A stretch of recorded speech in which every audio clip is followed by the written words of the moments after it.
Isang mapagpalang araw po sa ating mga kapatid.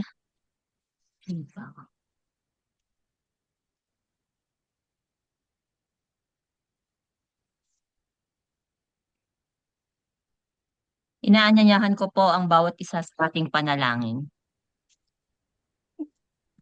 Let us bow down our heads and feel the presence of the Lord. Thank you, Jesus. Salamat, Panginoon, sa pinabagong araw na ito na kami ay binigyan mo ng kalakasan, ng panibagong buhay at pag-asa upang kami ay magpuri at sumamba. Salamat po, Panginoon, dahil hindi naging hadlang ang masamang panahon upang ipahayag namin ang aming pagkakaisa sa pananampalataya. Salamat, Panginoon, sa proteksyon at kaligtasan. Lord God, dalangin po namin na sa oras na ito, O God, na patuloy mo kaming samahan. Ikaw po, O Diyos, ang manguna sa worship service na ito. Hinihiling po namin na ang iyong paggabay at ang paggabay ng banal na Espiritu sa aming tagapagsalita ngayong araw upang mas lumalim pa ang aming pangunawa sa iyong mabuting salita. Basbasan mo po ang bawat bahagi ng gawaing ito, Panginoon. Mula sa technical team, Panginoon, na nanguna dito sa para maging posible ang simba na ito. Mula sa bawat pamilya na naririto, Panginoon. Sa ating mga workers na naging kasangkapan mo upang mas palaganap ang iyong mga salita. Patuloy mo po silang gabayan at pagpalain.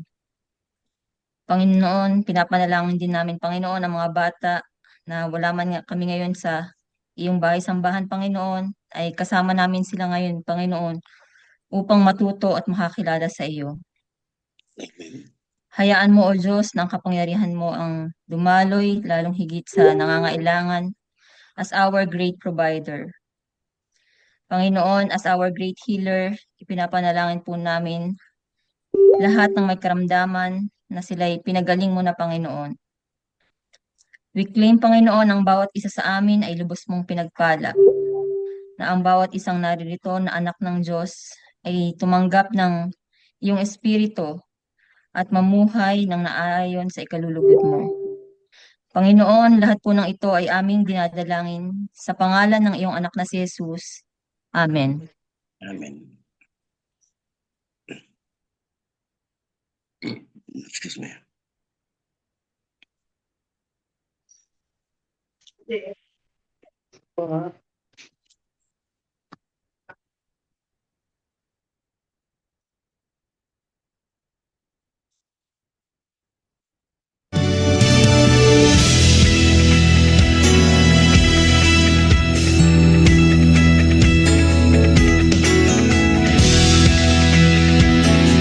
Para sa iyo, Jesus, ang korderong pinaslang sa katubusan ng aming mga kasalanan. Paboring aming namin ay luwalhati sa iyo. Kailanman! Aming Diyos na walang simula at wakas, ang kabanalan at katarungan. Tapat ay luwang ngayon at bukas, aming pag-asa at laging kalakasan. Buhay namin ay himig mong likha. Amin ang pag-ibig at sadya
Patuloy po nating sambahin ang Panginoon at ialay po ang ating mga puso't isipan sa Kanya.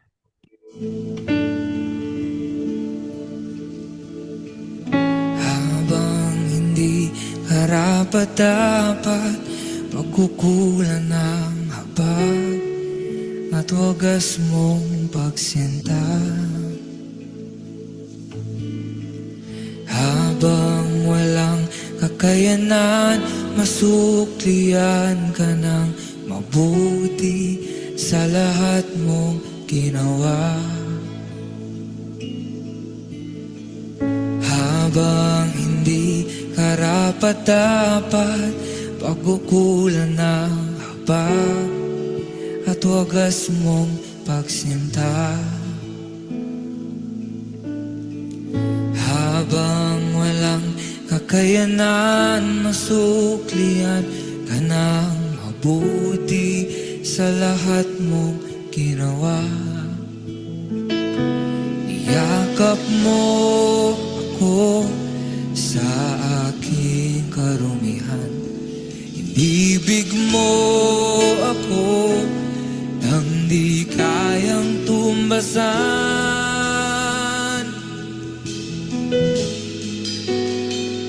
O Diyos ng katarungan at katuwiran, na kahit minsan di nabahiran ang kabanalan, kalwalhatian. Salamat sa sukdulang biyaya mo.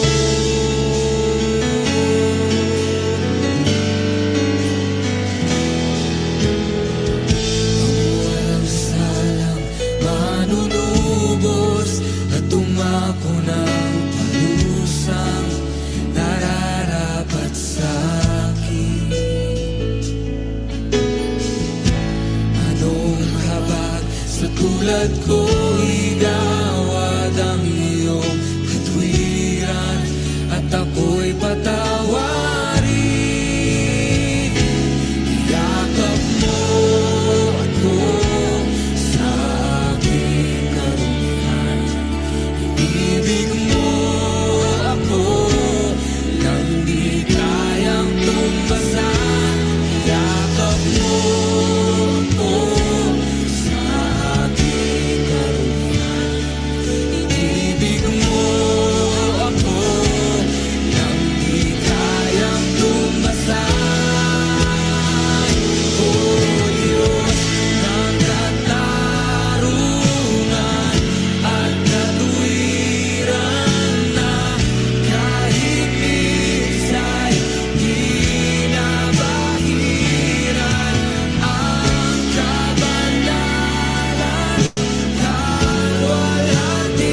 Ikaw ang Diyos noon pa man, maging ngayon at kailanman.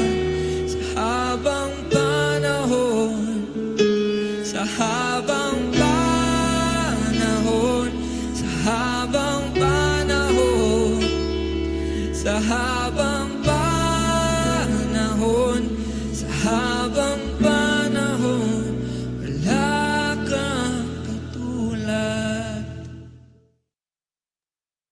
Purihin ang ating Panginoon. Bigyan po natin ng malakas na palakpak ang ating Diyos, nasaan man po tayong lugar, anong tahanan man ang ating kinabibilangan ngayon, tayo po'y iisang pamilya, kaya papurihan, pasalamatan, dakilain po natin ang ating Panginoon. Muli po binabati ko kayo ng Happy Lord's Day at kagalakan ko po na kayo ay makasama sa atin pong ginagawang simba sa pamamagitan po ng Zoom meeting. Bago po tayo magsimula, pakiyakap po ng mahigpit ang inyong katabi kung kayo po ay may kasama.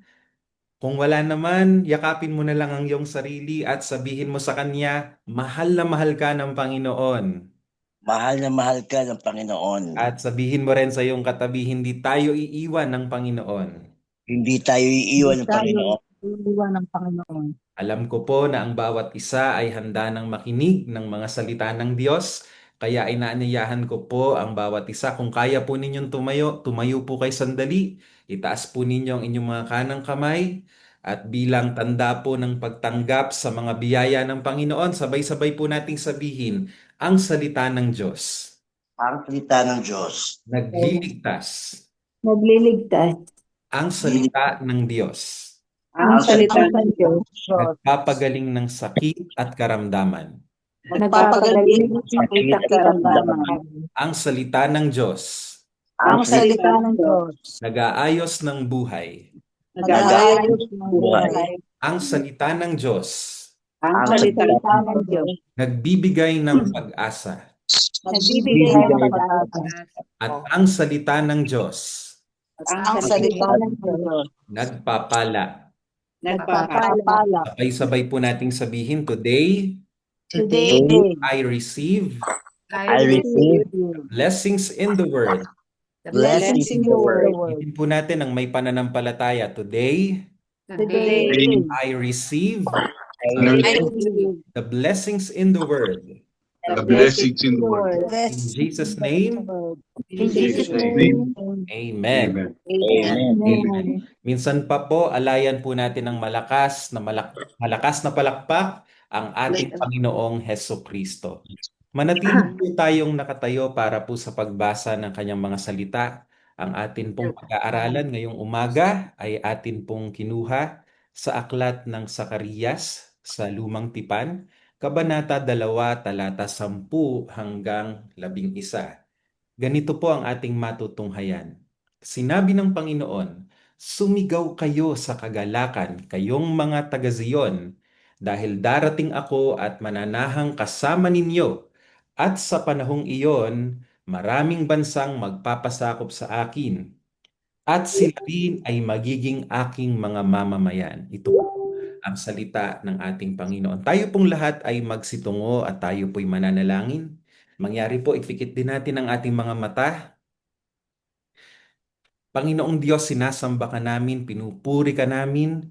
Diyos na may likha ng langit at lupa, salamat po sa paglikha ng araw na ito. Patuloy po naming ihahayag, this is the day that the Lord has made.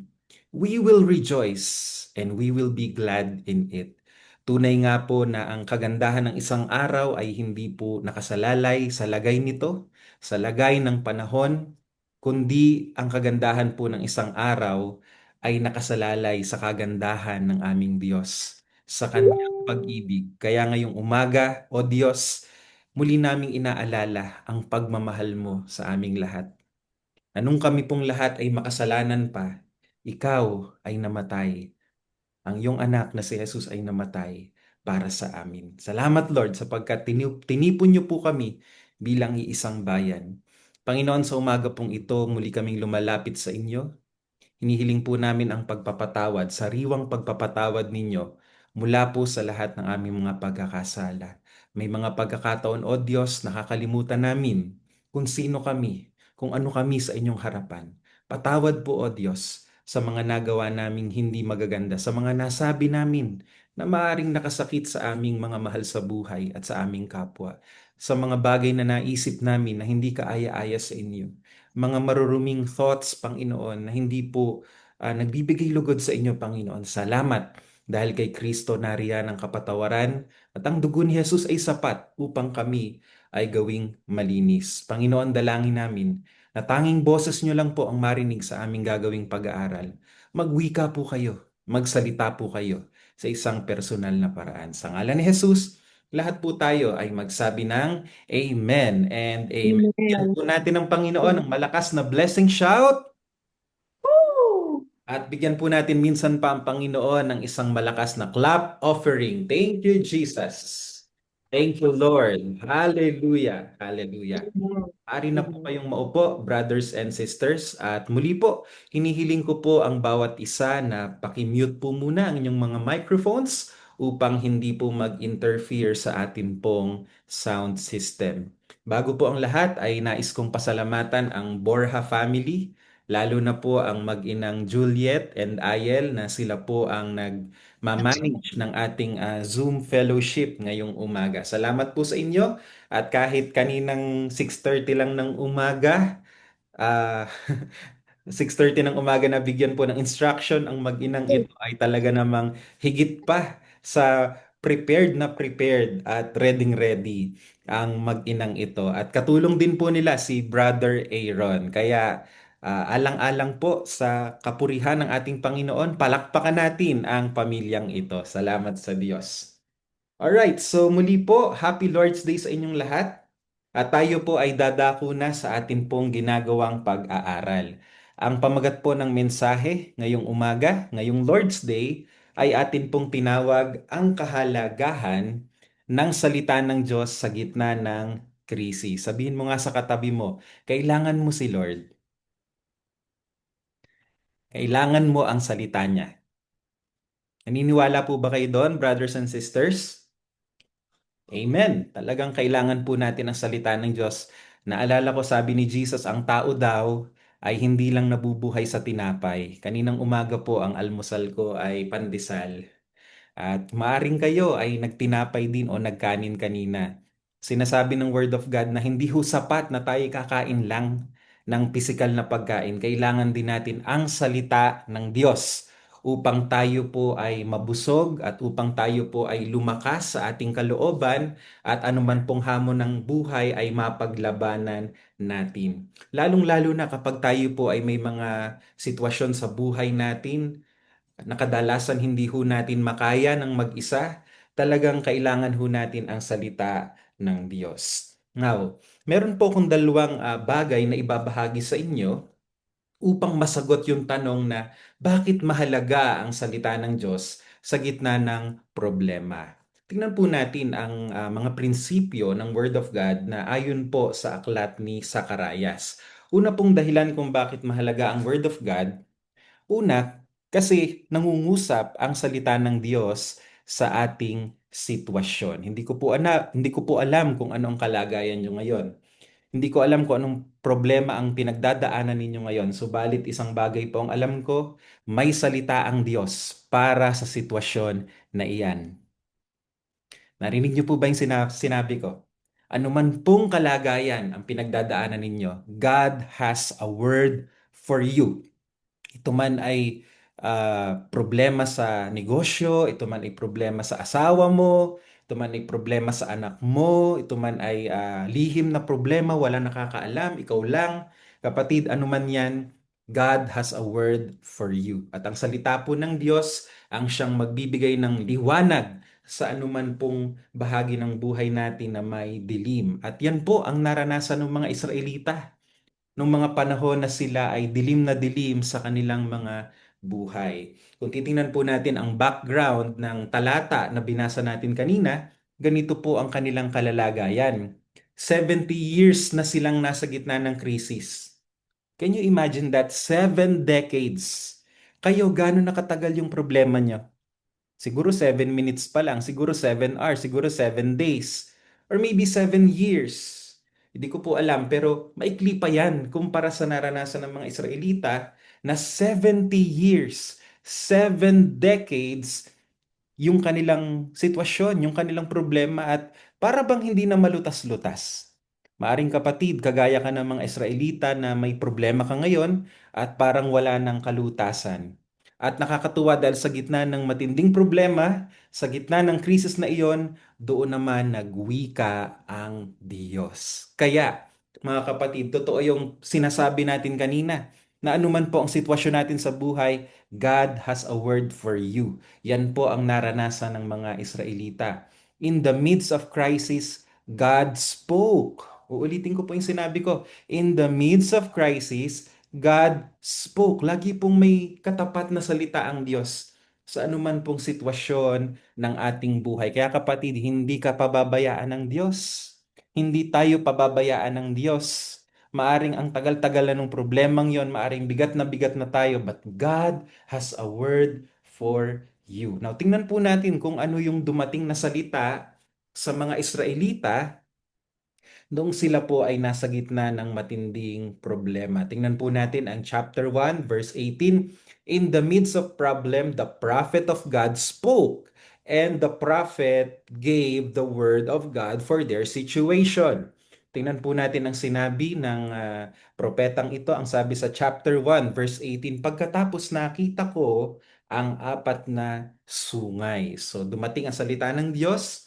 At ang sabi ng salita ng Diyos, may nakita daw ang propeta na 4 na sungay, 4 horns. At siguro po, kung iguguhit natin ang nakita ng propetang ito, malamang-lamang ay ganito po ang kanyang nakita. Ayan. So, nakikita po natin si Zacarias sa gitna at sa kanya pong vision, nakita po niya ang 4 na sungay. Now, ito yung word ng Lord para sa kanilang 70-year-old problem. Now, ang tanong, anong kahulugan nito? Ba't parang walang sense? 4 na sungay. Ano ba ang kahulugan niyan? Tingnan po natin ang verse 19. Ang sabi doon, tinanong ko ang anghel na nakikipag-usap sa akin. Ano ang ibig sabihin ng mga sungay na ito? Sumagot siya sa akin, ang mga sungay ay ang mga bansang nagpangalat sa mga mamamayan ng Israel at Huda, pati na sa mga mamamayan ng Jerusalem. So yun palang 4 na sungay ay tumutukoy sa problema ng mga Israelita. Ito yung 4 na pagsubok na sumakop sa kanila. Ito yung mga bansa nagbibigay sa kanila ng problema. So ano pong pinapakita nito sa atin mga kapatid? Pinapakita po ng mensaheng ito sa atin mga kapatid na kita ng Diyos ang problema ng kanyang bayan. Hindi po tayo nakakalimutan ng Diyos, hindi po lingid sa Diyos ang ating sitwasyon. Nakita po ninyo, yung mga Israelita, pinakita ng Diyos sa kanila, mga anak, kita ko kung anong pinagdadaanan ninyo. Alam na alam ko yung detalye. Nung 70 years, alam ko yung nangyari sa inyo. Pinahirapan kayo, pinagpapapatay kayo, pinalayas kayo ng iba't ibang mga mananakop. Kita ng Diyos ang ating problem. Kaya mga kapatid, nais kong sabihin sa inyo, hindi po tayo nakakalimutan ng Diyos. Maaring minsan may mga pagkukulang tayo, kagaya ng mga Israelita. Napakarami po nilang pagkukulang. In fact, kung bakit po sila nangalat ay dahil sa kanilang mga pagsalangsang sa kalooban ng Diyos. Paglapit at pagsamba nila sa ibang Diyos-Diyosan. Pero sa kabila ng kawalan ng kanilang katapatan, sila pa rin ang piniling bayan ng Diyos. At hindi sila kinalilimutan ng Diyos. At kita ng Diyos ang kanilang pagsubok. Kaya kapatid, ikaw na naaabot ng aking tinig, ano man ang kalagayan mo ngayon, nais kong sabihin sa iyo, nakikita ng Diyos, alam ng Diyos ang nangyari. Hindi ka pa nagsusumbong, hindi ka pa umiiyak sa Kanya, hindi ka pa dumadaing sa Kanya. Alam na ng Diyos ang iyong pinagdadaanan. Kaya kapatid, makikita po natin, tumbok na tumbok. Sabihin nga po natin, tumbok na tumbok. Right? Tumbok na tumbok. Sabihin mo yan sa katabi mo, tumbok ka. Okay, hindi tambok ha, tumbok. Okay, hindi tambok na tambok. Okay, tumbok na tumbok ng salita ng Diyos ang pinagdadaanan ng mga Israelita.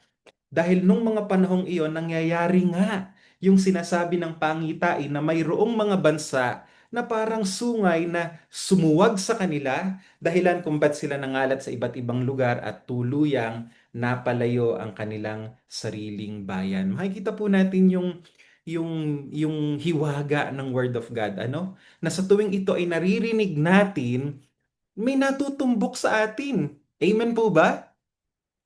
Uulitin ko yung sinabi ko ha. Ito po yung hiwaga ng salita ng Diyos na kapag tayo po ay nakikinig nito, nagbabasa nito, may bahagi ng ating buhay na natutumbok.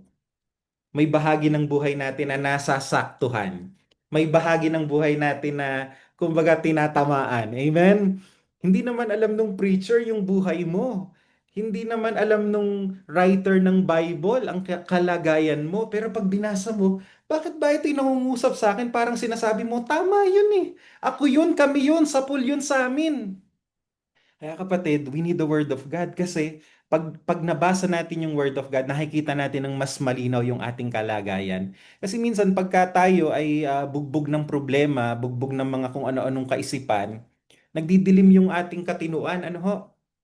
Medyo nalalagas yung ating katinuan at hindi tayo makakita ng ayos. Hindi natin makita yung larger picture. Kaya parang, alam mo yun, parang lalong lumalaki yung problema. Pero pag nakikinig tayo ng Word of God, napapansin po ninyo, bumabalik ang ating katinoan. Sabi mo nga sa katabi mo, alam kong matino ka na. Okay, no? Bumabalik, parang nare-rebuild yung isip natin. Nagkakaroon tayo ng right perspective. Kasi nakikita natin, ito lang pala yung problema ko, ito pala yung problema ko. So, ang Diyos ang bahala. Kaya mga kapatid, ang salita po ng Diyos ay buhay. The Word of God is active. The Word of God is living like two-edged sword. Ano? Yan ang sinasabi ng aklat ng Hebrews. Na kapag binabasa natin yung salita ng Diyos, pakinggan niyo po itong sasabihin ko, pag binabasa natin ang salita ng Diyos, binabasa naman tayo ng salita ng Diyos. Woo! Narinig niyo yun? Ulitin ko ha, kapag binabasa mo ang salita ng Diyos, hindi mo namamalayan, ikaw naman ang binabasa ng salita ng Diyos. Pinapakita sa iyo, anak, ito ang sitwasyon mo. Kita ko ang sitwasyon mo. Nanunuot yung Word of God sa mga bahagi ng ating buhay na hindi po natin kayang ipaliwanag. Minsan kasi yung mga words natin hindi ho sapat to really explain what we are going through. Pero kapag nagbabasa tayo ng Bible, wow Lord, natumbok mo, hindi ko nga maipaliwanag Lord yung problema ko, pero Lord, alam na alam mo yung nangyayari sa buhay ko, and that is what the Word of God did to the lives of the Israelites na for 70 years hindi na nila alam kung ano yung larger picture, hindi na nila alam kung ano nangyayari sa buhay nila. But when they heard the word of God, nakita nila, oo nga no, ito yung buod ng problema namin. At meron pala kaming Diyos nakakaalam ng aming pagsubok. Kaya sabi mo sa iyong katabi, hindi ka baliwala kay Lord. Sabi mo sa iyong katabi, iniisip ka ng Diyos. Amen. Mahalaga po ba ang Word of God? Ay, isipin nyo na lang kung wala ang salita ng Diyos. Dumaan ang pandemic tapos wala kang Word of God. Eh baka tayo ngayon ay mga krung-krung na. Ano ho? Alam nyo po yung krung-krung? Parang may sira.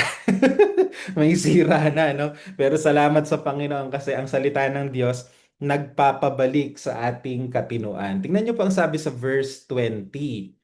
Sabi doon, pagkatapos ipinakita sa akin ng Panginoon ang apat na panday. So kanina, apat na sungay, ngayon naman po may apat na panday. At siguro, kung iguguhit po natin yung nakita ni Zacarias, eh baka po ganito ang itsura.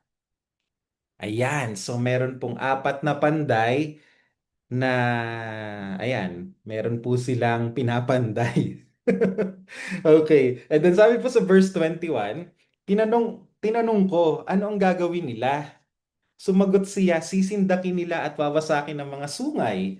Ang mga sungay na ito'y ang mga bansang lubusang nagwasak ng Huda at nagpangalat ng kanyang mga mamamayan. Praise God! Nakita niyo po yun? Una, ipinakita ng Diyos yung problema na hindi nga nila alam na ganun na pala yung problema nila. Pero ang Diyos, Pag pinakita niya sa atin yung totoo nating kalagayan, hindi naman niya tayo iiwan na doon lang na, oh, ito ang problema mo, bala ka na sa buhay mo. Hindi ho. Gaya po na nakikita ninyo sa istorya ng Israelita, nung pinakita ng Diyos, ito yung kalagayan nyo, ito yung problema nyo, anong ginawa ng Diyos? Tinulungan sila. Kaya yung apat na panday, ito po yung kamay ng Diyos. Ito po yung gawa ng Diyos sa kanilang buhay na, oo, ang laki ng problema nyo, apat na sungay. Pero akong bahala, may gagawin ako. Meron akong ipapadalang apat na panday na wawasak sa apat na sungay na yan. For 70 years, alam ko, nasa ilalim kayo ng apat na sungay at sinusuwag-suwag kayo. Pero sinasabi ko ngayon, parang ang Diyos ganyan ang kanyang sinasabi. Sinasabi ko ngayon, hindi na magtatagal ang problema nyo. May hangganan ang problema ninyo. May apat na panday akong ipapadala. Tutulungan kayo, wawasakin ang apat na sungay ng inyong buhay. Kaya sabi mo sa iyong katabi, may apat na panday. Huwag nyo namang hanapin si Brother Billy ng ating construction site. Huwag nyo ring hanapin si Brother Jomar. Kung nandyan ka, Brother Jomar, welcome, no? Hindi yung mga literal na panday ang dadating sa buhay natin. Bagkus, ang dadating po sa atin ay tulong ng Diyos. Amen? Hindi po tayo pababayaan ng Diyos. Maaring yung sagot ng Diyos sa ating suliranin ay hindi saktong-sakto sa gusto natin. Pero isang bagay po ang tiyak. Ang Diyos po, ginagawa niya ang lahat ng bagay patungo sa ating ikabubuti. And that is the best for us. Amen?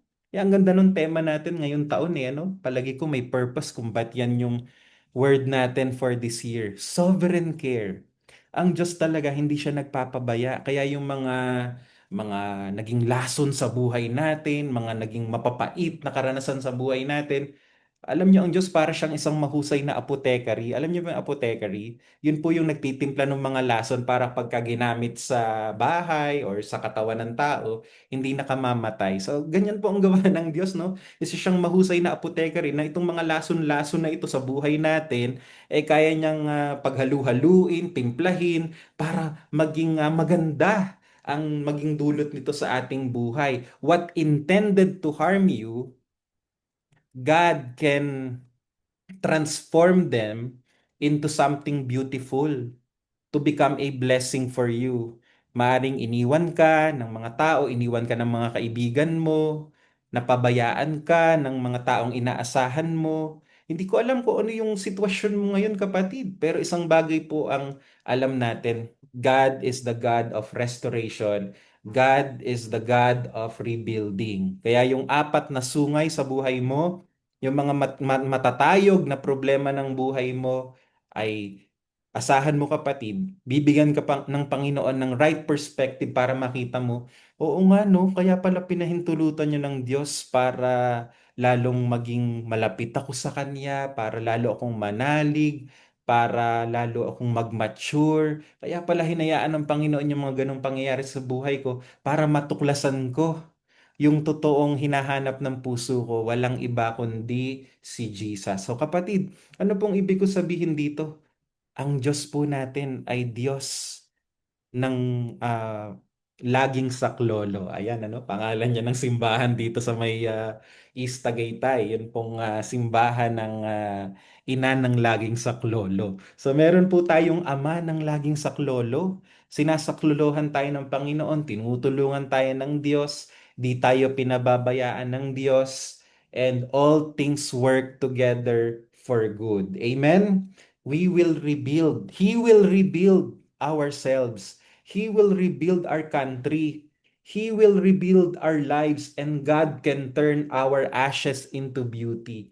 He can turn our mourning into dancing. Sabi mo nga sa katabi mo, walang aksidente kay Lord. Walang aksidente kay Lord. Yan, praise the Lord. So, hallelujah. So, I hope napagpala po kayo dun sa first point. Kaya po ngayon, pupunta po tayo sa second point at titingnan po natin yung pangalawang dahilan kung ba't importante ang salita ng Diyos. Kaya nakakatuwa, kahit bagyuhan, ayan, medyo umaaraw na po dito sa aking bintana, kahit po bagyuhan kanina, kahapon, ay hindi tayo napigilan sa ating pakikinig ng Word of God, tuloy-tuloy pa rin, kasi nakita natin na naghahatid ang salita ng Diyos ng pag-asa sa hinaharap. Sabi mo sa katabi mo, may pag-asa ka pa. Sabi mo sa isa pang katabi mo, kahit gaganyan-ganyan ka, hindi ka sinusukuan ng Panginoon. Amen. Amen po ba mga kapatid?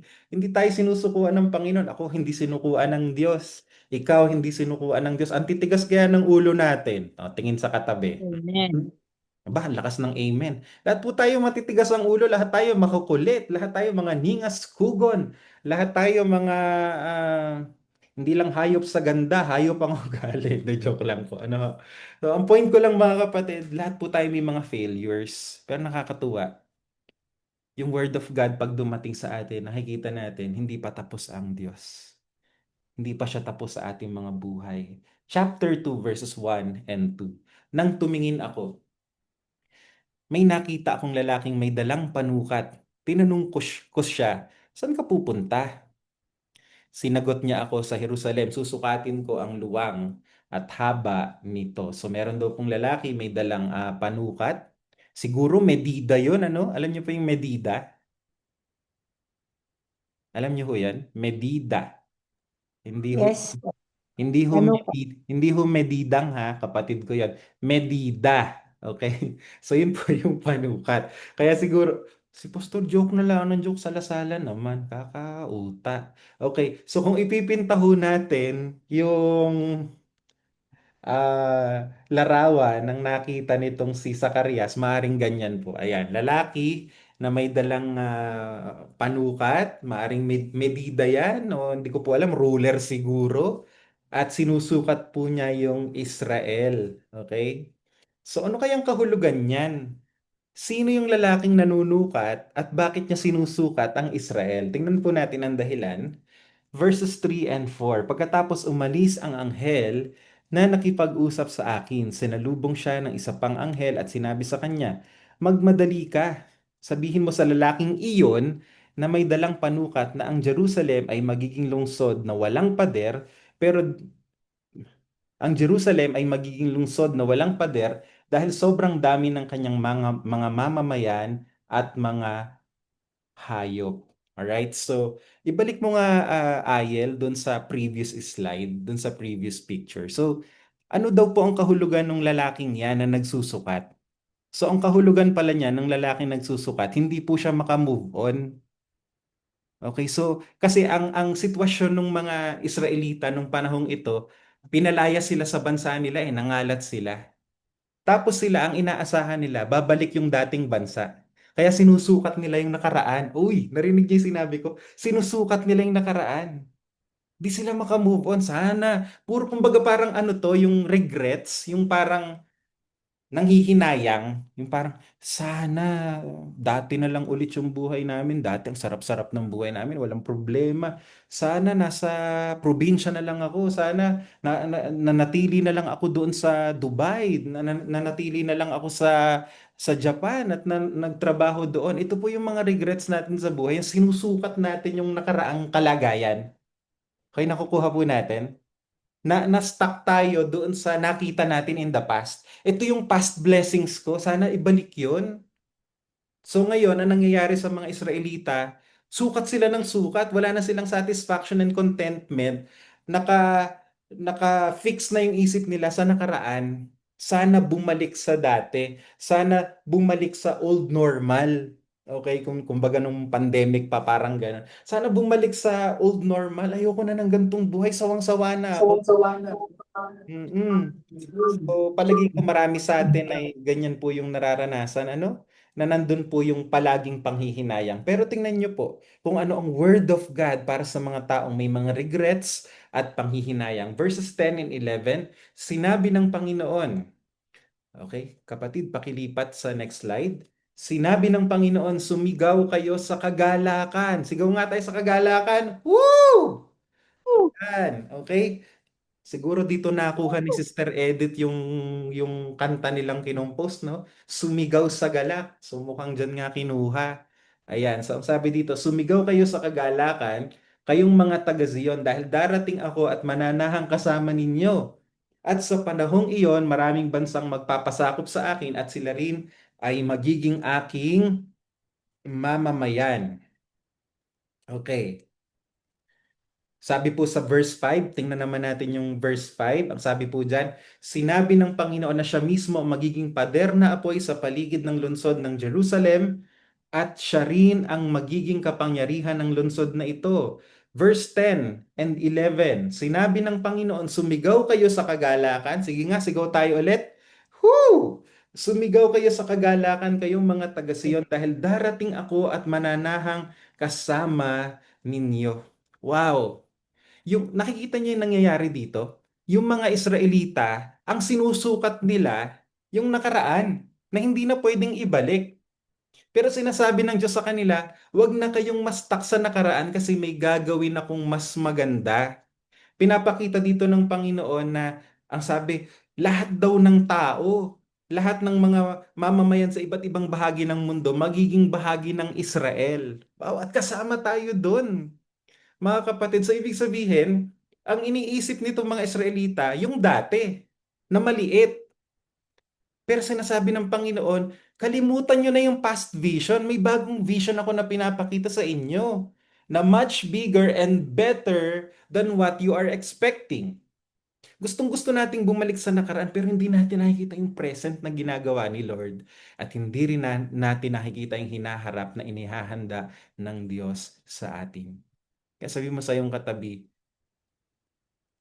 kapatid, tumingin ka sa hinaharap. At sabi mo sa isa pang katabi, may ginagawa si Lord. Amen? Kapatid, maaring sa ngayon mas simple ang buhay mo. Hindi ganun kagarbo. Pero hindi mo ba napapansin mas lumalalim ka ngayon kay Lord?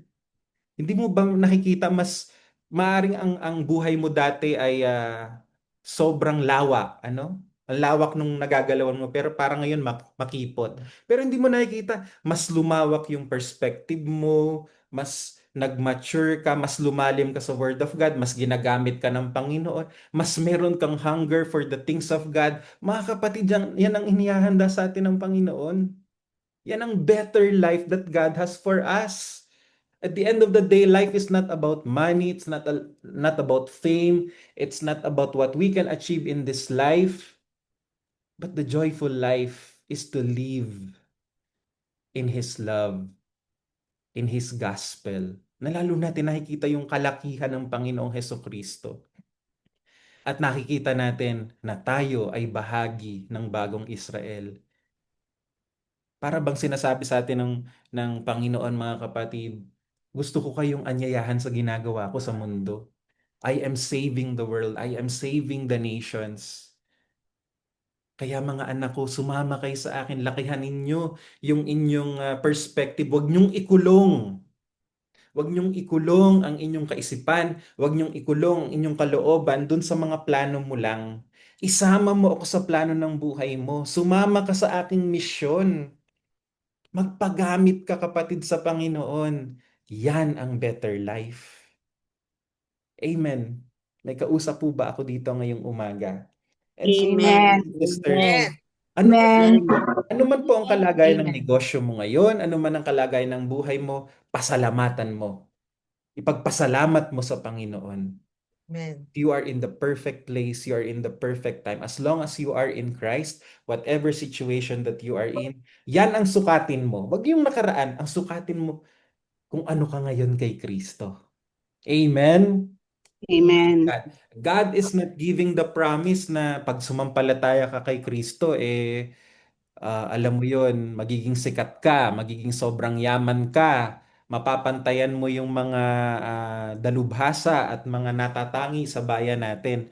Pwedeng gawin yun ng Panginoon at pwede nating hilingin kay Lord, walang masama. Pero hindi man sila dumating sa buhay natin, nawa kapatid, ang sukatin natin yung mga spiritual na bagay. Amen. Kaya tinan niyo yung sabi sa verse 10 to 11, mananahang kasama ninyo. Ang Diyos daw ay mananahang kasama ng Israel. Ang Diyos daw ay mananahang kasama natin. Ito ang sukatin natin, yung kasama natin ang Diyos. Ano mang pagsubok ng ating buhay, kasama ko si Lord. Oo nga, dati ang ganda ng buhay ko, pero kasama mo ba nun si Lord? May kapayapaan ka ba talaga? Pero ngayon, Kasama natin ang Panginoon. Amen? And so in Christ, Amen. we are blessed. Kaya kapatid, bago po ako magtapos, nais kong iwanan sa inyo itong mga reflection questions. Kapatid, si Kristo ba ay naghahari sa iyong buhay? Nais mo bang mapabilang sa paghahari niya? Kapatid, ano ngayon yung sinusukat mo sa iyong buhay? Ito ba ay yung sinusukat mo ba yung dati mong bank account? Sinusukat mo ba yung dating lagay ng iyong buhay? O ngayon, mas sinusukat mo, mas pinapahalagahan mo yung pagsama ng Diyos sa iyong buhay? Nawa bilangin po natin yung mga spiritual blessings that we have in Christ. In Christ, we have salvation, we have forgiveness, we have righteousness, we have eternal life, we have assurance of salvation. Nasa atin yung tinatawag na predestination, hinirang tayo ng Panginoon. All those blessings, yan po ang bilangin natin. Yan po ang sukatin natin. At kapatid, tayo po ay magkakaroon ng totoong satisfaction in this life. And so to end, we need the Word of God. And to end, nais ko pong iwan sa inyo yung sinabi ni Jonathan Edwards na isa pong kilalang preacher. Sabi po ni Jonathan Edwards, tatagalugin ko na lang po para mas madaling maunawaan. Sabi ni Jonathan Edwards, yung mga araw na ako'y babad sa salita ng Diyos, yun yung mga araw na ang lakas-lakas ko. At ang tinutukoy po niya, hindi po spiritual strength. Nung sinabi niya yun, ang tinutukoy po niya ay lakas ng katawan. May epekto pala sa katawan natin yung Word of God. Na sa tuwing babad raw si Jonathan Edwards, doon siya mas masigla, doon siya mas enthusiastic. I'm alive, alert, awake, enthusiastic. Di ba? Alam niyo yung kantang yun? Yun do yung mga araw na alive, alert, awake, enthusiastic si Jonathan Edwards. Yun po yung mga araw na nagme-meditate siya sa Word of God. Inaaral-aral niya yung mga detalye nito. Ano kayang kahulugan ng word na ito? Paano kaya nangungusap sa akin si Lord? Mga kapatid, ang kalakasan po natin ay ang salita ng Diyos, and we need the Word of God each day, and even in the times of crisis. Manalangin po tayong lahat. Bow your heads and we will pray. Father in heaven, nagpapasalamat po kami sa umagang ito na kami po ay nagkatipon bilang iisang iglesia, Panginoon. Na bagaman kami po ay hindi magkakasama ngayon sa iisang lugar, ngunit alam namin na sa Espiritu, Panginoon, kami po iisa magkakasama. Panginoon, dalangin ko po na alpasan ninyo ang inyong mga masaganang pagpapala sa bawat pamilyang kasama namin, Panginoon. Sa lahat po nakakarinig ng mensaheng ito, Panginoon, ibaba po ninyo ang inyong masaganang pagpapala. Bigyan niyo po ang mga kapatid ng kapayapaan, lalo na po yung mga kapatid na dumadaan sa mga pagsubok, Panginoon, na minsan nga, O Diyos, ay hindi po nila makayanan, na parang susuko na sila, na parang bibigay na sila, Panginoon. Dalangin ko, O Diyos, na ibaba niyo po ang kalakasan na sa iyo lamang nagmumula. Lord, nawa po magkaroon kami ng appreciation sa iyong mga salita. At nawa, O Diyos, maging bahagi kami ng ginagawa mo sa mundo na pagliligtas. Naway maging kasangkot kami sa ginagawa mo to bless others, to disciple others, to bless others. Naway maging buhay sa amin ang diwa ng pag-aaral last week na home prayer meeting, na kami pong lahat ay maging bahagi nito at nang kami ay maging kawangis, kaanyo ni Kristo. Salamat po, Panginoon. And Lord, I pray for those people who are sick right now. Maaring sa oras na ito, meron po sa inyo na may karamdaman, may sakit. Lord, sa oras pong ito, dalangin ko ay iunat po ninyo ang inyong kanang kamay, ang inyong mapagpalang kamay sa bawat isang narito, O Diyos. At maghimala po kayo, iparanas po ninyo ang inyong kagalingan. Hindi po namin ito kayang gawin, ngunit kaya mong gawin ang lahat ng bagay. Kaya, O Diyos, pahintulutan niyo po na maranasan po ng bawat isa ang inyong pag-ibig, ang inyong kagalingan, kalakasan ng katawan, kalakasan ng resistensya, kalakasan ng kanilang buong pagkatao. Salamat po. Kapatid, kung nais mong tanggapin ang pagpapala ng Panginoon, itaas mo sandali ang iyong kamay. Salamat po sa mga kapatid na nagtaas ng kamay. Salamat kay tatay, kay nanay, kay ate, kay kuya, kay tutoy, kay ining na nagtaas ng kamay. Tanggapin ninyo ang pagpapala ng Diyos. Tanggapin ninyo ang sariwang presensya ng pag-ibig ng Panginoon. Tanggapin ninyo ang kalakasan. Tanggapin ninyo ang liwanag ng kaisipan. Pagbabagong buhay. Receive it. Receive it. Receive the blessings of God. Salamat po, Panginoon. And I leave to you His sovereign care. I leave to you His full blessings in the word. In Jesus' name we pray. Amen and amen. Palakpakan po natin ang ating Panginoon. Amen. Jamie, amen. Praise God. Alright, so ngayon po ay ipapasa ko po ang Zoom na ito sa atin. Wala po tayong communion service at this point, di po tayo nakapag-ready. Kaya tayo po ay tutuloy na sa atin pong gawain ngayong umaga. Tawagin ko po si Faith Regalado na atin pong MC.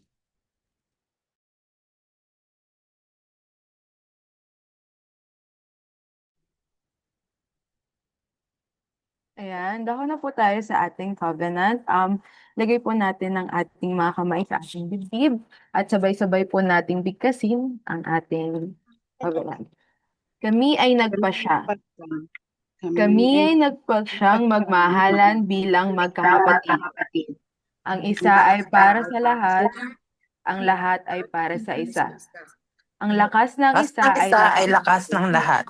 Ang kahinaan ng isa ay ay kahinaan. kahinaan ng lahat. Kami ay nagpasyang magtulungan sa hirap at ginhawa.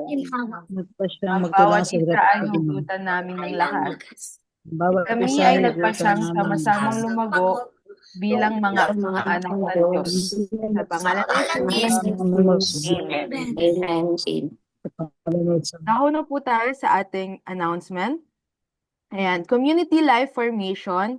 So, ito po ay isang pag-aaral na naglalayong maipaunawa sa miyembro ang larawan ng pamumuhay bilang isang pamilya ng Diyos sa loob ng community. So, every Tuesday po ito, 5:30 p.m. to 7 p.m.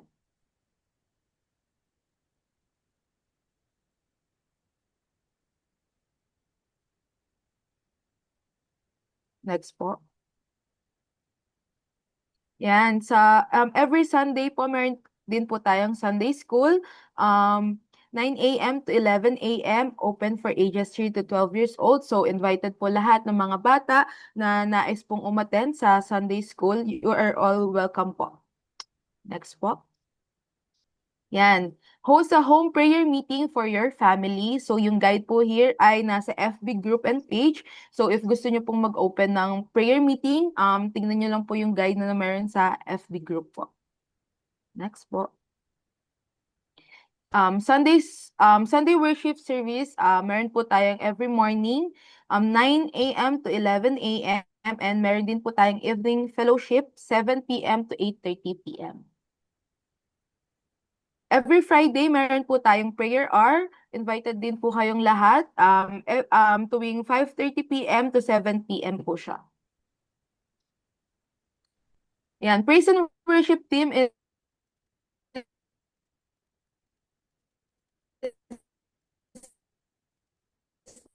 need of instrumentalist. Lang din po yung form at the registration table every Sunday po.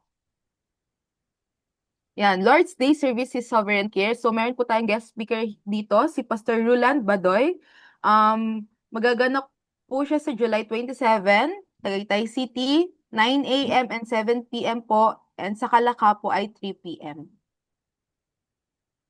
Yan, invited din po kayong lahat sa inauguration and dedication service ng Multipurpose Hall.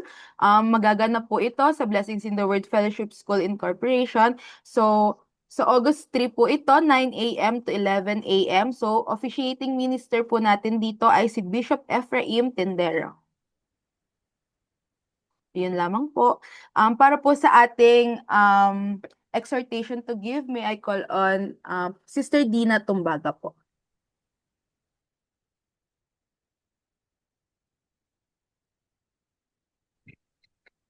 Okay, yan. Dako naman po tayo sa ating pagbibigay.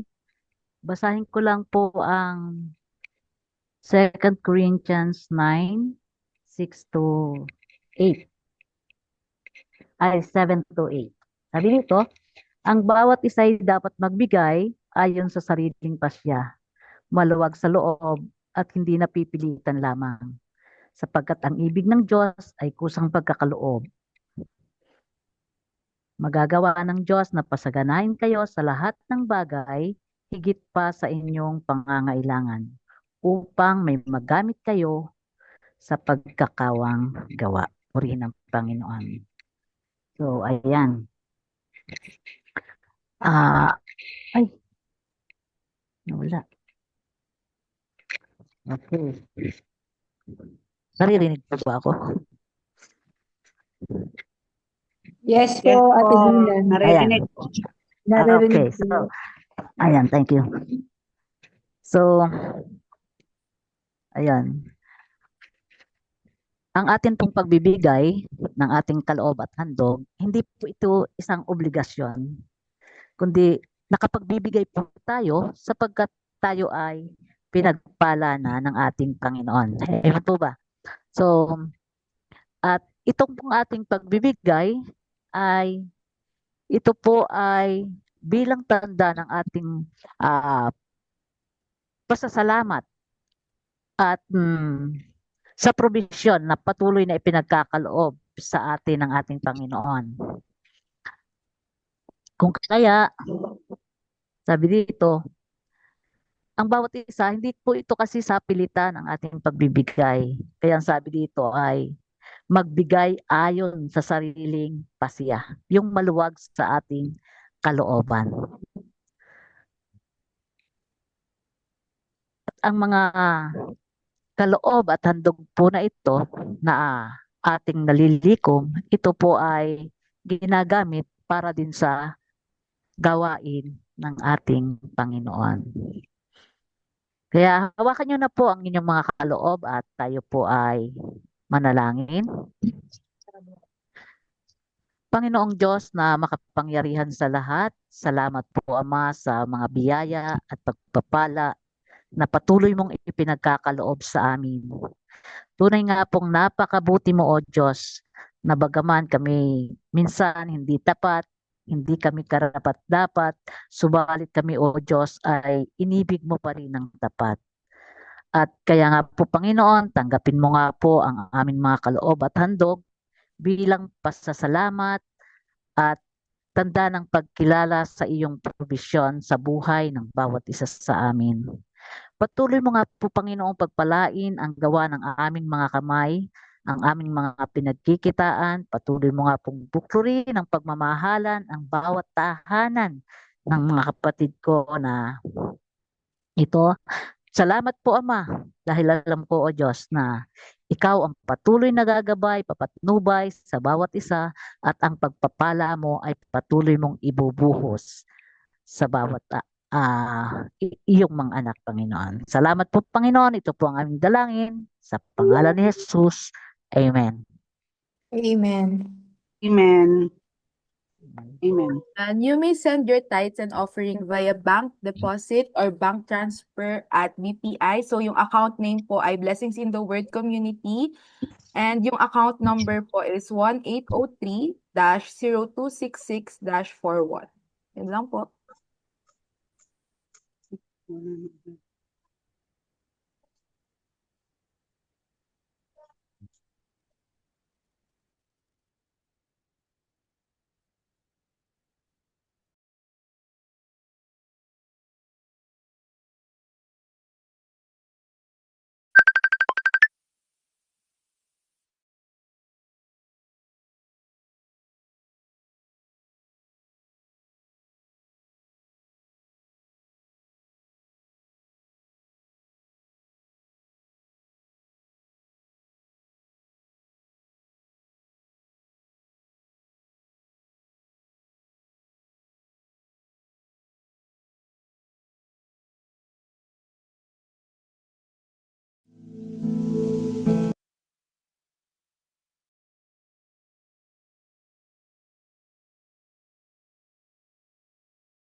Muli po nating sambahin ang Panginoon. Kaya po natin tumayo. Tumalakpak po tayo. Para sa iyo, Sabay-sabay Diyos, natin ang siyang korderong sambahin. pinaslang sa katapusan ng aming mga kasalanan. Paboring awit namin ay luwalhati sa iyo. Kailanman! Aming Diyos na walang simula at wakas, ang kabanalan at katarungan. Katapat ay noon, ngayon at bukas, aming pag-asa at laging kalakasan. Buhay namin ay himig mong likha. Hari ng pag-ibig at sadyang kamangha-mangha. Nakakila ay may pinagdiriwang, purihin ka ng iyong mga hinirang. Sa nagkakaisang piling ng mga tinubos, walhati sa dakilang Diyos, aming tinataas ang karangalan ng makapangyarihan mong pangalan. Sa nagkakaisang piling ng mga tinubos, walhati sa dakilang Diyos, walhati sa dakilang Diyos.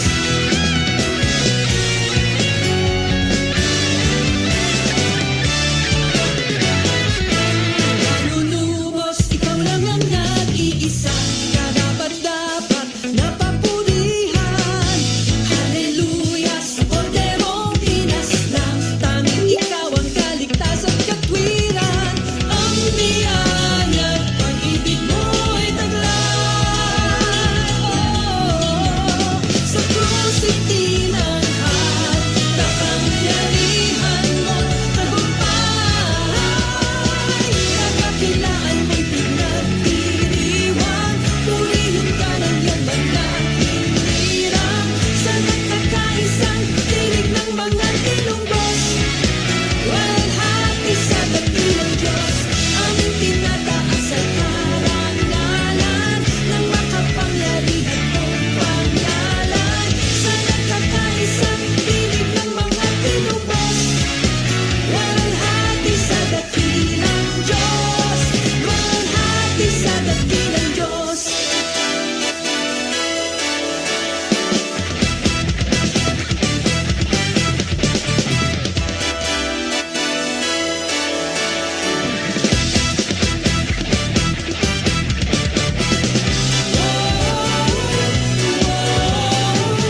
Hallelujah, sa mataas-taasan.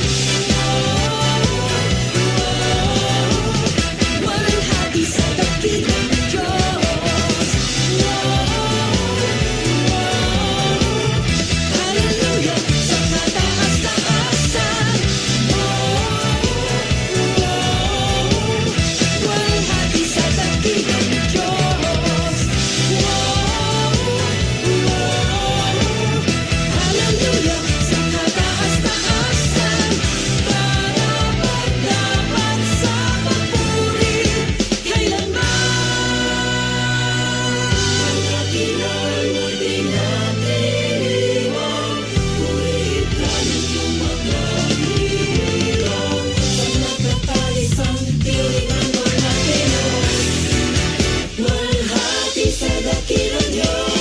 Dakilan mo'y pinagdiriwang, purihin ka ng iyong mga hinirang. Sa nagkakaisang tinig ng mga tinubos, walhati sa dakilang Diyos, aming tinataas ang karangalan ng makapangyarihan mong pangalan. Sa nagkakaisang tinig ng mga tinubos, walhati sa iyo, Jesus, walhati sa dakilang Diyos,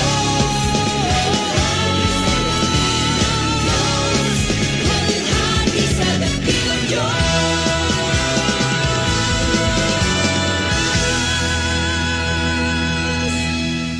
Amen. Palakpakan po natin ang ating buhay at tunay na Diyos at minsan pa bigyan po natin ng Panginoon ng malakas na blessing shout.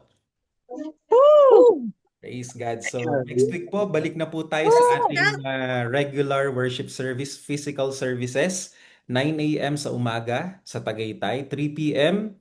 sa Calaca and 7 p.m. sa gabi muli sa Tagaytay. Meron po tayong guest speaker from Davao City.